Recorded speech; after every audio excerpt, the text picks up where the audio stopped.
Picture this. It's March 1931. We're inside a stark, pretty grim prison cell in Lahore. Right. And sitting there is a 23-year-old man, and he's awaiting execution. Like, he absolutely knows he's going to the gallows. Yeah, his fate is totally sealed at this point. Exactly. So a friend visits him, and this friend brings a draft letter pleading for clemency from the British authorities, but the young man refuses to even sign it.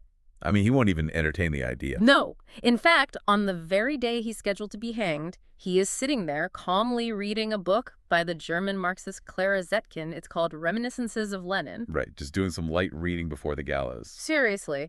And when the prison guards come and ask him what his final wish is, he doesn't ask for a final meal. He doesn't ask to see his family one last time. Yeah. He simply says he wants to finish his book. I mean, that just tells you everything about his psychological state at the end. Yeah. Complete composure. Total dedication to the ideas he was absorbing right up until the literal final minute of his life. Yeah, he had already accepted his death. Not as a tragedy, but as a utility. Wow.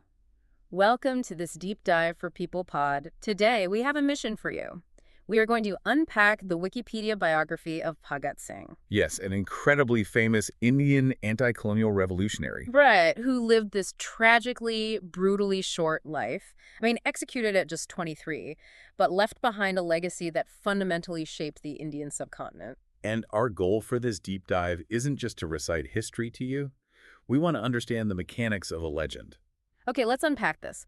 How does someone whose active political life lasted barely a few years become one of India's most enduring and fiercely contested folk heroes? Right, we're going to piece together how he evolved from, a frustrated student into this highly calculated political strategist. So to understand the evolution of Bhagat Singh, we have to look at the environment that built him. I mean, he was born in 1907 in the Punjab region into a progressive Jat Sikh family. Yeah, rebellion was basically the family business. His father and his uncle were already heavily active in progressive anti-colonial politics. Exactly. He's this charismatic kid who drops out of a British-subsidized school as a teenager to join the National College in Lahore. And that college was founded by Lala Lajpat Rai, who was a massive, massive figure in the Indian nationalist movement. Right. He's basically a mentor figure. And if we connect this to the bigger picture, by 1928, the British colonial apparatus in India is facing just boiling tensions. Oh, absolutely. The British government sets up the Simon Commission to report on the political situation in India. But there is a glaring, calculated insult baked into this. There are 0 Indians on the commission. Right. It's a panel deciding the constitutional future of a massive nation, entirely composed of the occupiers. Which naturally sparks massive boycotts. So in October 1928, the commission visits Lahore, and Lala Lajpat Rai leads a massive, peaceful protest march against it. But the British superintendent of police, a man named James Scott, decides to break the protest. He orders his men to disperse the crowd using a lathi charge. Right, meaning they beat the protesters with heavy, brass-bound bamboo batons. It's brutal. Incredibly brutal. And during this chaos, Lala Lajpat Rai is personally targeted, assaulted, and severely injured. He actually dies of a heart attack just weeks later. And, of course, the British government completely denies having any role in his death, which just acts as an accelerant for the Indian public. Yeah, it specifically radicalizes a group that Bhagat Singh was a prominent member of the Hindustan Socialist Republican Association, or HSRA. Right, so Singh and his group vow revenge. They are going to assassinate James Scott, the man who ordered the charge. But here is the massive twist. Yeah, it's a catastrophic mistake. In a case of mistaken identity, they end up shooting a 21-year-old probationary police officer named John P. Saunders instead. Right. Saunders was just leaving the district police headquarters on a motorcycle. He was shot from across the street by Singh's associate, Rajguru, who was the designated marksman. And as Saunders lay on the ground, Bhagat Singh shot him several more times at close range. Hold on, though. They planned this massive, highly consequential revenge assassination against a specific high-ranking superintendent. How do you just shoot the wrong guy? I know, it sounds crazy. But it wasn't an intelligence failure prior to the event. It was a real-time, catastrophic misidentification. Like a tragic movie heist gone horribly wrong. Exactly. An associate who was supposed to signal when Scott left the building just mistook Saunders for Scott. By the time the shots were fired, the error was irreversible. Oh, wow. And the collateral damage cascaded immediately, didn't it? It did. As they're fleeing the scene, another comrade, Chandrasekhar Azad, shoots and kills an Indian head constable named Chanan Singh who was chasing them. You just have to imagine the psychological weight of that hitting these young men. They thought they were executing a righteous strike against colonial oppressor. And they end up killing a young probationary officer and an Indian constable. The historical memoirs from their associates show this group was deeply, deeply disturbed afterward. They weren't just unfeeling killers. No, not at all. They were agonizing over the family of the young British officer. And the death of the Indian constable really weighed heavily on them. They were youths who suddenly realized the horrific, uncontrollable reality of taking a life. And the public reaction really compounded that agony. Attendance at their public meetings dropped sharply after the killings. Right, people like Mahatma Gandhi and major newspapers publicly condemned the violence. So Singh and his associates are now dealing with guilt, public backlash, and they are fugitives at the center of a massive colonial manhunt. So the CID blocks every exit from Lahore. They're scrutinizing every young man trying to leave. Singh realizes he has to manipulate his own identity to survive. Yeah, he completely alters his appearance. He cuts his hair and shaves his beard. Which, for a Sikh man, severing that physical connection to his faith and community is a profound, jarring decision. It really is.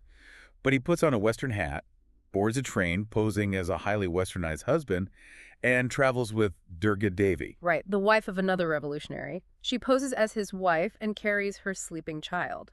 And Rajguru, the marksman who fired the first shot at Saunders, he carries their luggage disguised as their servant. It's a brilliant disguise. They literally walk right past the police and board a train. And that successful use of disguise and theater triggers a permanent shift in Singh's ideology. How so? Well, while on the run, he's absorbing the writings of a French anarchist named Auguste Vaillant, who had famously bombed the Chamber of Deputies in Paris. Oh. Singh realizes that secretive, violent assassinations are actually alienating the Indian public. The movement doesn't need more bodies. It needs a megaphone. It needs to harness the power of drama, so this ideological shift leads directly to the 1929 Delhi Assembly bombing. Right. Bhagat Singh and Batukeshwar Dutt sneak into the public gallery of the Central Legislative Assembly in Delhi. They wait until the assembly is in session and they throw 2 homemade bombs into the chamber. The bombs create a massive amount of smoke and deafening noise, slightly injuring a few people. But the design of those bombs is the critical detail. They were low-intensity devices, right, explicitly designed not to kill anyone. Exactly. But wait, why would a man already wanted for murder intentionally get himself caught? So they throw the bomb, smoke fills the room, chaos erupts. Did they freeze up and miss their window to escape? Neither. What's fascinating here is that the arrest wasn't a failure. It was the entire point. Really? They wanted to get caught? Yes. As the smoke filled the room, they didn't run. They stood their ground shouting, "Inquilab Zindabad! Long live the revolution!" And they threw leaflets explaining their cause down into the assembly. They wanted the handcuffs. They understood that the British legal system, by its very nature, would have to give them a highly publicized trial. Wow. So they turned the colonial courtroom into a broadcast center for their anti-imperialist message. That is wild. It's a brilliant manipulation of the state's own machinery. Once they're behind bars, they immediately launch the next phase of this political theater. The hunger strike. A grueling 116-day hunger strike. Singh demands to be treated not as a common criminal, but as a political prisoner. And we have to understand the mechanics of why that distinction mattered so much to the British. In the eyes of colonial officials, recognizing someone as a political prisoner legitimizes their rebellion. It admits a political conflict exists. If you broke the law, you were just a criminal, period. Exactly. Singh and his comrades demanded equality with European prisoners in food standards, clothing, access to books, and daily newspapers. And crucially, they refused to do forced manual labor. They viewed it as a tactic to strip them of their dignity. The authorities try everything to break this strike, and it just turns into this horrific battle of endurance. They put pitchers of milk in the cells instead of water. Hoping the prisoners will get so thirsty they'll drink the milk and break the fast. Right, and when that fails, the British resort to force feeding. One prisoner literally swallows red pepper and boiling water to make his throat too swollen and agonizing for the feeding tubes. God, that's awful. And it costs lives. A fellow striker, Jatin Das, actually dies after fasting for 63 days. The death of Jatin Das sends shockwaves across the subcontinent. The public sympathy for Bhagat Singh and his group just skyrockets. So the hunger strike works exactly as intended, exposing the brutality of the colonial system. Singh himself drops down to just 119 pounds. Yeah, he has to be carried into the courtroom, handcuffed to a stretcher. Just imagine you're the British authorities. You're watching this 22-year-old kid on a stretcher become a living martyr, growing more powerful every day he doesn't eat. Right, so they panic. They completely bypass their own legal system. The viceroy declares a state of emergency and sets up a special tribunal to try Singh for the Saunders murder. And the tribunal operates ex parte, meaning the trial proceeds without the accused even being present to defend themselves. The legal avenues for appeal are completely severed.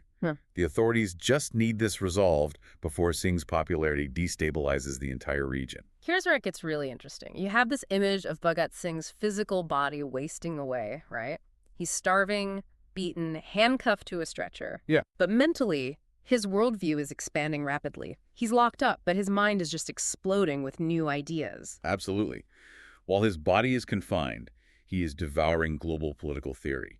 He moves decisively away from individual terrorism and immerses himself in Marxism and socialism. He's reading Mikhail Bakunin, Karl Marx, Leon Trotsky, Vladimir Lenin. He develops this sophisticated critique of power, arguing that simply replacing white British exploiters with brown Indian exploiters wouldn't solve the suffering of the masses. He wanted a complete reconstruction of society based on economic equality, and his intellectual evolution targets religion, too. Right, he grew up in a Sikh family, but the sectarian violence he witnessed between Hindus and Muslims deeply disillusioned him.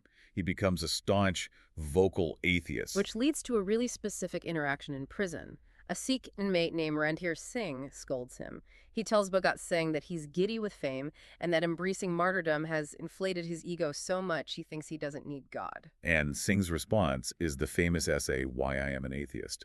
It is a profound dissection of faith and fear. He argues that relying on an unproven God is a sign of human weakness, right? Yeah, that people create God in their imagination to find comfort in times of distress. He acknowledges that religion makes facing death easier, like a psychological crutch. But he argues it takes supreme humility and unvarnished courage to face the void, to accept you are going to die and turn to dust without relying on the comforting myth of an afterlife. He writes, I consider it to be an act of degradation and demoralization. For such petty, selfish motives, I shall never pray. That is an incredibly intense clarity for someone staring down the gallows, and the state ensures he meets those gallows.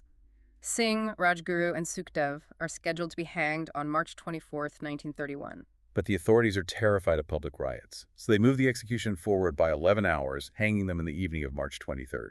And the aftermath is incredibly grim. The authorities know that if the public gets hold of the bodies, the gravesite becomes a permanent monument for the revolution. Right, so they secretly remove the bodies from the prison, chop them into pieces, stuff them into sacks, and cremate them in the dead of night near the Sutlej River. It's an act of pure desperation by the colonial government, and obviously it sparks immediate, widespread outrage. There are strikes, national mourning. And it brings immense, furious pressure onto the leaders of the Indian National Congress, particularly Mahatma Gandhi. Right, this brings up the Gandhi controversy.